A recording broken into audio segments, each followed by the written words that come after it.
এবার রাশিয়ার প্রেসিডেন্ট পুতিনের গাড়িতে ভয়াবহ বিস্ফোরণ এবং আগুন, এবং এরপরে পুতিনকে নিয়ে একাধিক প্রশ্নচিহ্ন তুলে দিয়েছে আন্তর্জাতিক মহল।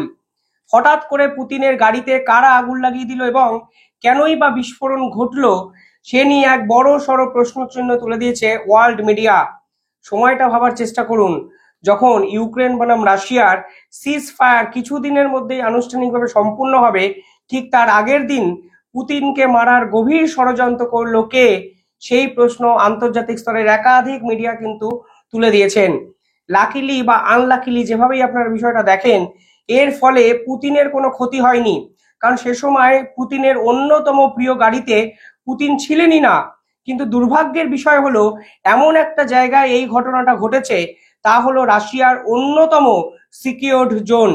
আমাদের যেমন ভারতের সিবিআই বা সিআইডি যে কোনো দপ্তরের বাইরেই অত্যন্ত সিকিউরিটি থাকে, ঠিক সেরকম ভাবেই রাশিয়ার অন্যতম এজেন্সি এফএসবির গাড়ির মানে এফএসবি যে মহল প্রধান মানে দপ্তর, তার বাইরেই ছিল পুতিনের অন্যতম গাড়ি লিমোসিন। এই গাড়িতে হঠাৎ করে তখনই বিস্ফোরণ হয় এবং প্রচন্ড শব্দে গাড়িটিতে আগুন ধরে যায়, এবং এই গাড়িটি পুতিনের যে সিকিউর যে গাড়ি আছে সেই গাড়ির মধ্যে অন্যতম একটি গাড়ি, এবং এই গাড়ি পুতিন নিজে চালান। কিছুদিন আগে একটি ভিডিও ভাইরাল হয়েছিল যখন নর্থ কোরিয়ার প্রেসিডেন্ট রাশিয়ার সফরে গেছিলেন। সে সময় দেখা যায় এই গাড়িতে করে পুতিন, এই যে নর্থ কোরিয়ার প্রেসিডেন্ট, তাকে বসিয়ে রাশিয়ার বিভিন্ন জায়গায় কিন্তু নিয়ে গেছিলেন। অর্থাৎ এই গাড়িতে পুতিন থাকে, পুতিনের অন্যতম প্রিয় গাড়ি। এই গাড়ি ছাড়া পুতিন ট্রাভেলই করেন না বর্তমান সময়ে। সেই রকম একটি গাড়িকে টার্গেট করে কেউ বা কারা এই ধরনের বিস্ফোরণে জড়িয়ে থাকলো বা বিস্ফোরণে আগুন লাগিয়ে দিল, তাই এখন আন্তর্জাতিক গোয়েন্দাদের সব থেকে বড় প্রশ্ন। দেখুন, ভারতের একাধিক মিডিয়া, হিন্দুস্তান টাইমসের মতো মিডিয়ায় বড় সড় প্রশ্নচিহ্ন তুলেছে পুতিন এসকেপ অ্যাসাসিনেশন, অর্থাৎ পুতিনকে মারার ভয়ানক ষড়যন্ত্র থেকে পুতিন বেঁচে গেছেন, পালিয়ে বেঁচেছেন, বা সে সময় গাড়িতে না থাকায় পুতিনের কোনো ক্ষয়ক্ষতি হয়নি। কিন্তু এর আফটার এফেক্টস, এর পরে পুতিন কি করবেন সেটাই কিন্তু এখন একটা বড় প্রশ্ন। এবং অনেকে দুয়ে দিয়ে চার করে কিছুদিন আগে জেলেনস্কির একটা বাইটকে ওয়ার্ল্ড মিডিয়া প্রমোট করতে শুরু করেছে। সেদিন ইউক্রেনের প্রেসিডেন্ট জেলেনস্কি কি বলেছিলেন? তিনি হঠাৎ করে মুখ ফসকে বলে ফেলেন, Putin will die soon, the war will stop. But it also depends on his age. He will die soon, and that's a fact, and it will come to an end. And it could come to an end even before. বলেছিলেন Putin কিছুদিনের মধ্যেই মারা যাবেন, এবং গোটা বিশ্বে এই যে বর্তমানে রাশিয়া বনাম ইউক্রেন যুদ্ধ বিচলিত, গোটা বিশ্ব এই যুদ্ধই থেমে যাবে। ইউক্রেনের এই প্রেসিডেন্টের বাইট ফের একবার সামনে এসছে, যেখানে তিনি এক্সপেক্ট করেছিলেন পুতিন কিছুদিনের মধ্যে মারা যাবেন, এবং এরপরেই পুতিনের গাড়িতে ভয়াবহ এই ধরনের বিস্ফোরণ, গাড়ি পুড়ে ছারখার হয়ে যায়। লাকিলি পুতিন সেই গাড়িতে ছিলেন না, কিন্তু রাশিয়ার গোয়েন্দা বিভাগের অন্যতম প্রধান সদর দপ্তর, তার বাইরে কেউ বা কারা এই ধরনের গাড়িতে আগুন লাগিয়ে দিল, সেই প্রশ্নই তো একটা বড় প্রশ্ন। কোথাও না কোথাও রাশিয়া সরকারের ভিতরে পুতিনকে হত্যা করার ষড়যন্ত্র করছে না তো কেউ? কারণ বর্তমানে এই ঘটনা নিয়ে ওয়ার্ল্ড মিডিয়া বিভিন্ন ক্ষেত্রে বিভিন্ন নিউজপত্র বা বিভিন্ন খবর প্রকাশ করলেও পুতিনকে হত্যা করার ছক কিন্তু এই প্রথম হলো না।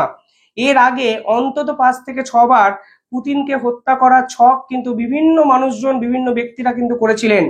কিন্তু বর্তমানে এইটি অত্যন্ত গুরুত্বপূর্ণ কেন? কারণ ইতিমধ্যেই আমেরিকা যুক্তরাষ্ট্র ট্যারিফ ওয়ারের ঘোষণা করে দিয়েছে। ইতিমধ্যেই আমেরিকা আবার পাল্টা চাইছে রাশিয়া এবং ইউক্রেনের যুদ্ধ যেন সিজ ফায়ারের মাধ্যমে, অর্থাৎ শান্তি চুক্তির মাধ্যমে শেষ হয়। এই প্রেক্ষাপটে দাঁড়িয়ে পুতিনই যদি না থাকেন, তাহলে তো একাধিক সমীকরণ বদলে যাবে। রাশিয়ার সঙ্গে যে সকল দেশের ডিপেন্ডেন্সি অত্যন্ত ভালো, তারা কিন্তু মাঝ সমুদ্রে এসে জড়ো হবেন। ডোনাল্ড ট্রাম্প তাদের উপর ডমিনেট করে ফেলবেন। ফলে পুতিনকে আশ্রয় করে যে সকল রাষ্ট্র এখন বেঁচে আছে পুতিনের অবর্তমানে, তারা আসলে ডোনাল্ড ট্রাম্পের হাঙরের মুখে সামনে গিয়ে পড়বেন। পাশাপাশি এই যুদ্ধে ইউক্রেন এবং ইউরোপীয় ইউনিয়ন রাশিয়াকে কমপ্লিটলি ডমিনেটও করে দিতে পারেন, এরকম অনেকে মনে করছেন। 29শে মার্চ এই ঘটনাটি ঘটেছে মস্কোতে। Global media, BBC, Washington Post, বিশ্বের একাধিক বড় বড় সংবাদপত্র আপনারা দেখে নিন, সকলে প্রকাশ করেছে তাৎপর্যপূর্ণভাবে কি জানেন, রাশিয়ার কোনো মিডিয়া এই পুরো ঘটনাটাকে প্রকাশ করেনি। কিন্তু রাশিয়া সরকার যতই এই বিষয়টাকে চেপে রাখার চেষ্টা করুক না কেন, আন্তর্জাতিক সকল মিডিয়া কিন্তু এই খবর পাবলিশ করেছে এবং বর্তমানে আন্তর্জাতিক স্তরে প্রধান আলোচনার কেন্দ্রবিন্দুতে এই টপিকটি, যে কেন পুতিনকে হত্যার ষড়যন্ত্র করা হচ্ছে এবং পুতিনকে হত্যার চেষ্টা করা হলো এবং এর পিছনে জড়িয়ে পার্টিকুলারলি কেউ বা কারা বা কোনো দেশ কি আছে, এই প্রশ্ন কিন্তু উঠে আসছে। রাশিয়ার মিডিয়া কেন প্রকাশ করেনি? দেখুন, রাশিয়ার মিডিয়া প্রায় 80 to 90% সরকার দ্বারা পরিচালিত। তারা এই খবর স্বাভাবিকভাবেই মানুষের মাধ্যমে নিয়ে আসেনি, মানে মানুষের সামনে নিয়ে আসেনি, কারণ এসে রাশিয়ার যে মানুষ আছেন, রাশিয়ানরা আছেন, তাদের মানসিক অবস্থা কিন্তু ভেঙে পড়বে। তারা দিনের পর দিন ইউক্রেনের সঙ্গে যুদ্ধ করছেন এবং ডোনাল্ড ট্রাম্পের বিরুদ্ধে, মানে সোকল্ড আমেরিকানদের বিরুদ্ধে একটি শক্ত প্রতিরোধ কিন্তু এতদিন তারা গড়ে তুলেছেন। এই অবস্থায় যদি পুতিন না থাকে, তাহলে রাশিয়ান মানুষরা মানসিকভাবে বিধ্বস্ত হয়ে যাবে। শুধু তাই নয়, আসলে রাশিয়াও কিন্তু বড়সড় বিপদের সম্মুখীন পড়তে পারে বলে এই ধরনের খবর কিন্তু রাশিয়ান মিডিয়া আন্তর্জাতিক স্তরে নিয়ে আসেনি। কিন্তু আসল সত্যটা হলো, এই ধরনের ভিডিও আজকে বিভিন্ন জায়গায় ভাইরাল হয়ে গেছে, সিসিটিভি ফুটেজ ভাইরাল হয়ে গেছে এবং পার্টিকুলারলি এই গাড়ি কিভাবে বিস্ফোরণের কবলে পড়লো তাও এক বড় প্রশ্নচিহ্ন আন্তর্জাতিক মিডিয়া কিন্তু তুলে দিয়েছে। এই গাড়ি কিন্তু অত্যন্ত মানে সিকিউরড একটা গাড়ি। এই গাড়ি ঘন্টায় যদি গতিবেগ দেখেন, তাহলে দেখবেন এই গাড়ি 250 কিলোমিটার/আওয়ার গতিবেগে ছুটতে পারে। বুলেট প্রুফ একটি গাড়ি, হাইটেক স্টেবিলিটি আছে, অর্থাৎ কোনো অংশে এই গাড়ি অবধি আপনি পৌঁছাতে পারবেন না। প্লাস পুতিনের এরকম সিকিউরড একটা জোন। ভারতীয় মুদ্রায় এই গাড়ির দাম 4 থেকে 5 কোটি টাকা। ইউরোপিয়ান যদি মুদ্রা দেখেন, তাহলে 2,75,000 টাকার গাড়ি এটা।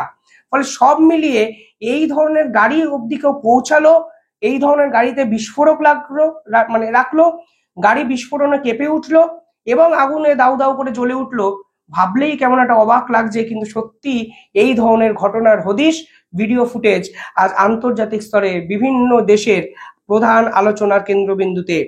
পাশাপাশি আপনারা যদি দেখেন, এরপর একাধিক সম্ভাবনা হয়ে উঠতে পারে এরকমই মনে করছেন বিশেষজ্ঞরা।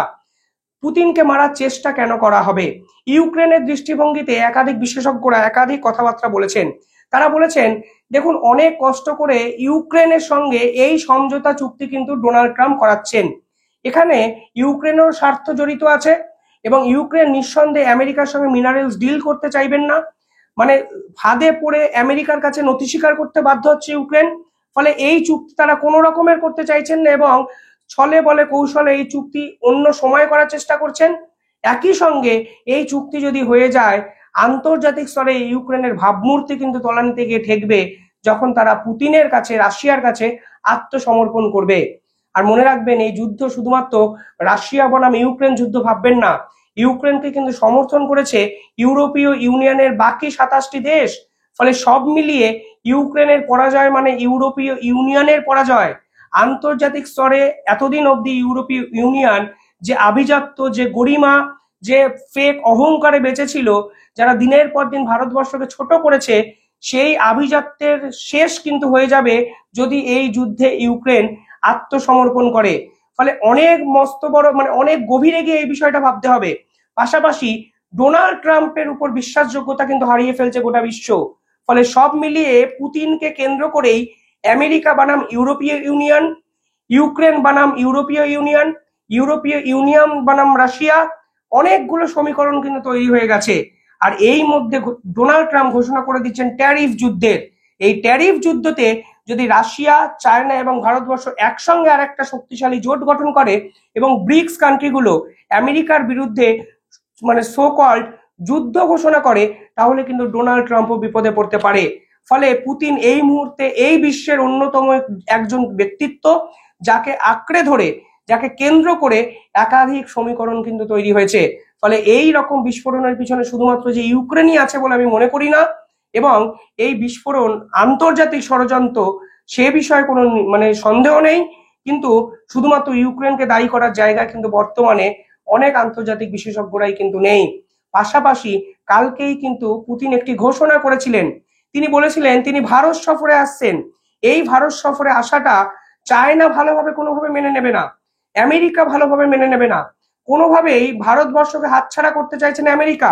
অথচ ভারতবর্ষের উদারতার সুযোগ নিয়ে একের পর এক ভারতবর্ষকে নিয়ে মানে বাজে কথা বলে চলেছে ডোনাল্ড ট্রাম্পের এই প্রশাসন। কালকে নরেন্দ্র মোদীর ভূয়সী প্রশংসা আবার ডোনাল্ড ট্রাম্প করেছেন শুধুমাত্র পুতিনের এই ভারত সফরকে আটকানোর জন্য। অর্থাৎ এই প্রধান জটিলতায়, সমীকরণের জটিলতায় ভারতবর্ষ কিন্তু অত্যন্ত গুরুত্বপূর্ণ একটা জায়গায় আছে। আর ঠিক তার আগের দিন পুতিনকে হত্যার চেষ্টা, আন্তর্জাতিক ষড়যন্ত্র নাকি শুধুমাত্র ইউক্রেনের উপর আপনি চাপাবেন সেটা আপনাদের ব্যাপার, কিন্তু আমার দৃঢ় বিশ্বাস এরপর পুতিন অন্তত চুপ করে বসে থাকবেন না। মিসাইল স্ট্রাইক, নিউক্লিয়ার উইপেনের ব্যবহার, অনেক কিছু, অনেক সম্ভাবনা হতে পারে আন্তর্জাতিক বিশেষজ্ঞরা বলছেন।